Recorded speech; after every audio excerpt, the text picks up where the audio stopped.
Bonjour et bienvenue au Tour des Tours. Aujourd'hui, je suis avec Lisa Lérin, agent des projets Tricoter son tissu social de la Société éco-citoyenne de Montréal, et Karine Fournier, artiste textile. Bonjour. Bonjour. Ça va bien? Salut. Oui. Oui, merci. Mais bon, parlez-nous de la Société éco-citoyenne de Montréal. Oui, bien sûr. Alors, la Société éco-citoyenne de Montréal a été créée en 1995 par un ensemble de citoyens engagés. Et elle a été créée pour répondre à un nouveau programme qui a été lancé par la ville de Montréal, qui s'appelle le programme Écoquartier. Et par la suite, l'organisme, c'est un OBNL, donc organisme à but non lucratif, et il a développé ses projets, il a ouvert des projets, pas uniquement au programme Écoquartier, il a dû donc changer de nom et puis s'appeler Société éco-citoyenne de Montréal.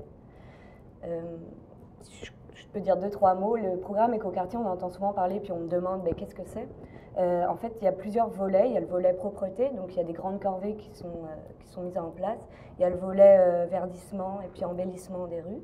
Il y a le volet aussi écologie urbaine. Et puis enfin, il y a les 3 RV. Les 3 RV, c'est... alors j'ai toujours un doute sur les R, mais c'est réduire, réutiliser, recycler, et puis V, le valoriser. C'est ça. D'accord, parfait. Et vous êtes l'agent des projets Tricoter son tissu social, donc présentez les projets. Oui, tout à fait. Alors le projet Tricoter son tissu social, c'est un projet qui a été mis en place face à 2 constats. Le fait qu'il y a vraiment un vieillissement de la population aujourd'hui, et puis que les aînés sont de plus en plus isolés. Il y a énormément d'aînés qui vivent seuls. Je dirais que dans Sainte-Marie, il y a plus de 60% des aînés qui vivent seuls. Alors il faut trouver des solutions pour briser cet isolement, pour les faire participer davantage à la vie de quartier. Donc on a décidé de mettre en place Tricoter son tissu social. Comment ça va se passer? On va mettre sur pied un groupe atelier de tricot où les aînés vont se retrouver peut-être à 10, 15, ça dépend, dans un parc pour tricoter ensemble, pour jaser, etc. Ensuite, on va inviter tout le reste de la population, les passants, et puis qui a un intérêt plus ou moins proche du tricot à nous retrouver. Et les aînés pourront comme ça transmettre leurs compétences, puis témoigner un peu de leur passé, etc. En plus de ça, on va mettre plusieurs choses à côté. Donc évidemment, Karine qui est avec moi est une artiste, et puis elle en dira plus sur le tricot graffiti, mais Karine va animer ses ateliers et puis guider un peu les personnes dans le projet. À la fin de l'été, on aimerait bien présenter une œuvre collective, donc une œuvre de tricot graffiti. Chaque aîné aura tricoté un morceau de tissu et puis on va le grimper sur un arbre, sur un banc, etc. D'accord. Et en général, quel est le but du projet? C'est un peu ce que je viens de dire. Il y a plusieurs choses. C'est déjà réussir à les faire sortir de chez eux, briser leur isolement, créer du lien social au sein du quartier, développer des relations intergénérationnelles, parce qu'on remarque qu'il y a un gros fossé souvent entre les différentes générations puis qui s'accentue là aujourd'hui. Donc c'est ça. D'accord. Et nous sommes aussi avec Karine Fournier. Elle est artiste textile qui participe du projet. Donc racontez-nous un petit peu de votre expérience. Alors, c'est ça. Mon nom, c'est Karine Fournier. J'ai un nom d'artiste qui s'appelle c'est Tricot Pirate. Donc, moi, ma façon d'aborder le tricot, c'est de façon très ludique, puis je m'en sers pour faire de l'art, en fait. Donc, de nos jours, le tricot, on n'est pas obligé d'en faire pour se vêtir. C'est plus quelque chose qui est obligatoire pour les femmes. On n'est plus des femmes au foyer qui font du tricot pour habiller leurs enfants, mais donc, ça se perd. C'est un savoir-faire qui se perd. Moi, j'aime bien utiliser le tricot pour faire autre chose avec, pour penser à l'extérieur de la boîte, puis dire qu'est-ce qu'on peut faire avec ce matériau-là qu'on crée soi-même, qui ne soit pas comme des chandails ou des chaussettes. Et moi, ce que j'aime bien faire avec le tricot, c'est de le mettre dans l'espace public. Donc même, je fais de l'art textile là, plus largement, mais avec le tricot spécifiquement, j'aime bien travailler avec les populations. Donc ça peut être des enfants, les ados. Dans les écoles, je travaille beaucoup avec des groupes scolaires. Donc à ce moment-là, je leur apprends à tricoter. Et avec ce nouveau savoir-faire, on fait de l'art, tout simplement. Donc ça leur donne un sentiment d'appartenance à un projet, puis de fierté aussi d'avoir appris une nouvelle technique. Puis bon, ça aide à la concentration et tout ça. Mais bref, avec les aînés, c'est pas ça l'enjeu parce que la plupart qu'on recrute savent déjà tricoter. Évidemment, c'est possible de venir nous voir puis de l'apprendre s'ils ne savent pas. On est ouvert à tout le monde.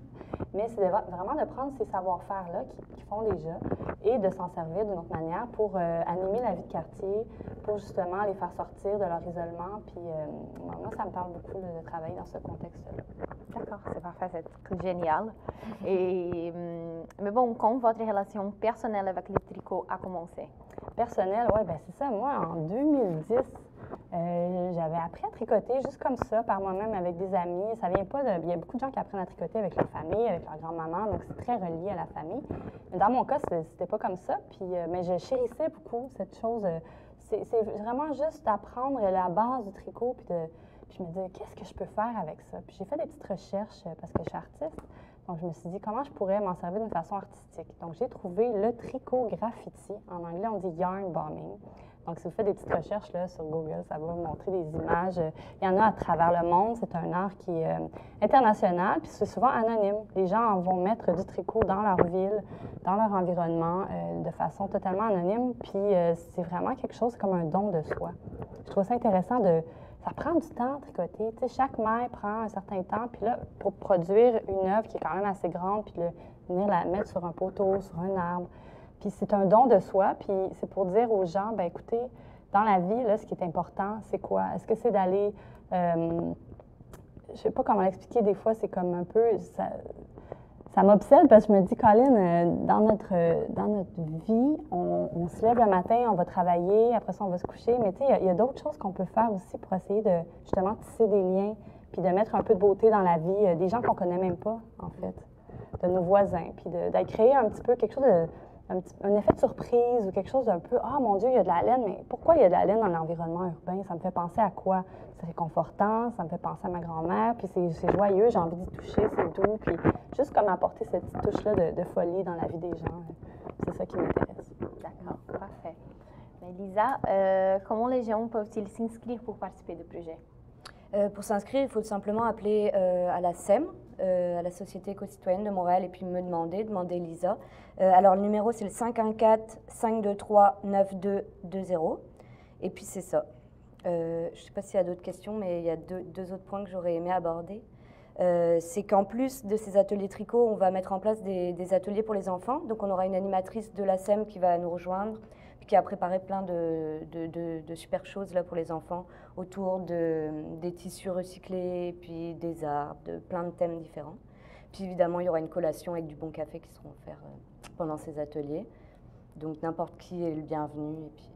Oui, puis l'idée aussi, c'est que les personnes âgées aient envie de passer leurs connaissances. Donc, au moment où on va s'installer dans un parc ou dans un lieu public, ça va être d'inviter aussi les gens qui se promènent dans la rue, les familles qui profitent du parc, à venir s'asseoir avec nous, puis de peut-être apprendre quelques techniques de tricot, jaser avec nous, tu sais, vraiment pour créer des liens dans le voisinage. C'est ça qui nous intéresse.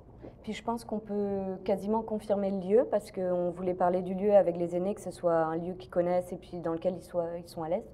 Et je pense que ça se passera au parc Jean-Claude Malépart, juste derrière le centre... Oui, en arrière du centre Jean-Claude Malépart. C'est ça. Il y a des tables à pique-nique, puis il y a moyen d'avoir un peu d'ombre aussi. S'il n'y a pas assez d'ombre, on va apporter nos petites tentes et tout. Donc, on va vraiment s'installer comme il faut pour accueillir les gens.